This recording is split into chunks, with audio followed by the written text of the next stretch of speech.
Now we're going to look at using smart objects. The first thing we need to do is open our image. So we're going to start with a raw image. So we're going to go File, Browse in Bridge, and we're going to select Greenery. Now this is a Camera Raw image with this CR2 file extension, so it's going to open this in Adobe Camera Raw. Double click on that. It opens it in Camera Raw. This is where we could make adjustments if we wanted to. I've already made the adjustments. All you have to do is click Open Image, and your image opens in Photoshop. Now, the greenery image doesn't have a whole lot going on as far as layers. It's just a Camera Raw image taken straight out of the camera. The first thing we're going to do is hit Command or Control J to duplicate that layer. So we've talked a little bit about smart objects previously. A smart object is essentially a wrapper to the content in which it contains. And you can go in and you can make adjustments to the wrapper, but it's not really changing what's inside the wrapper. So you're not losing quality within the wrapper. This includes raw files.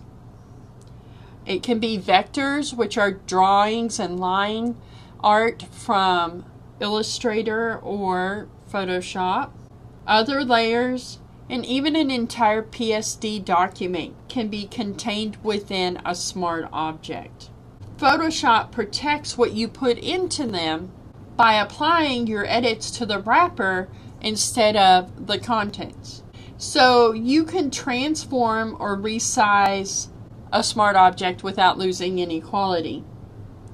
You can also combine and wrap a bunch of layers into a single layer.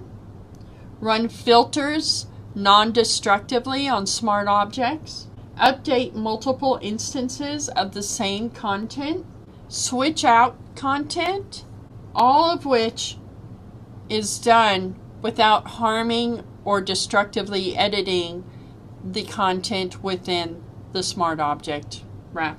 Those are things that are automatic smart objects, okay? So you can open something, a vector, and it will automatically be a smart object, or you create smart objects, and this is probably where you're going to have most experience. So with your image open, we're going to create a shape. Alright, so make sure you have layer 1 selected. That's the duplicate of the background layer we created when we opened the raw image. Now select the rounded rectangle shape tool, and you are going to click and drag along the bottom of the image to create a rounded rectangle. I'm going to move my properties panel over here so it's out of the way.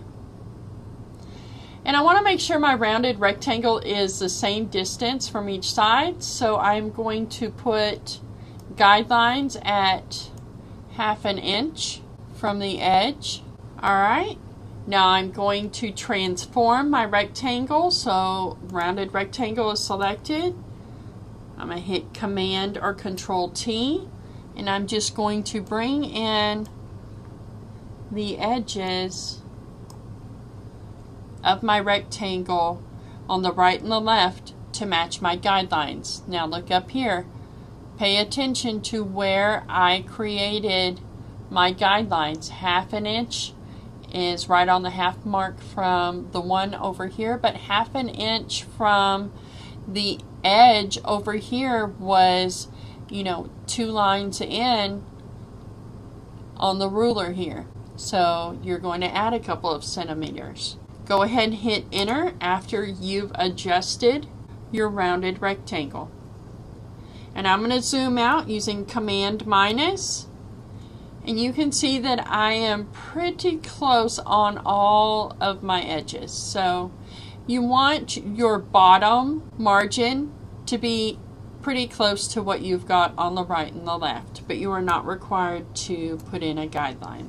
Look over to the right on the rounded rectangle that we created.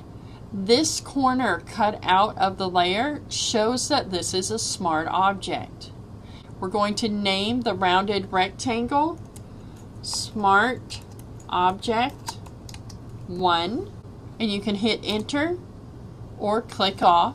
If you want to create a completely new document as a smart object, then all you have to do is when you go File, instead of just select New, select Open as a Smart Object for whatever it is you're trying to open, and you can open that image as a smart object.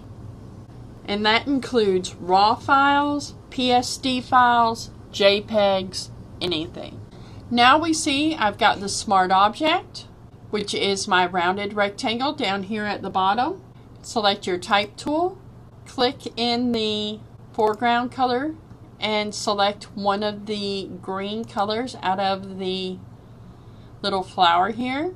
Select OK, and I want you to type the word fauna, F-A-U-N-A, anywhere not in the black box. And then highlight that and select the font of your choice. You're going to make it a size 72, and then you're going to move that down onto the black rectangle.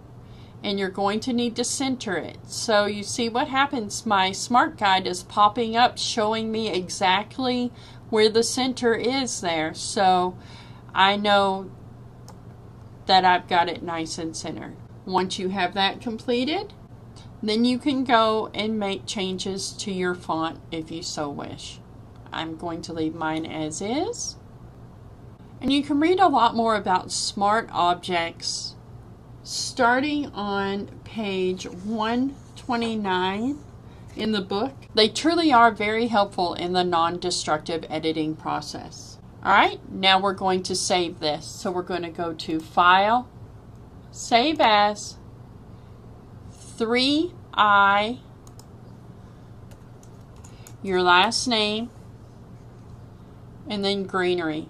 Again, make sure it's a PSD file. Click Save. Make sure it's in your Chapter 3 folder. And that concludes this part of Chapter 3.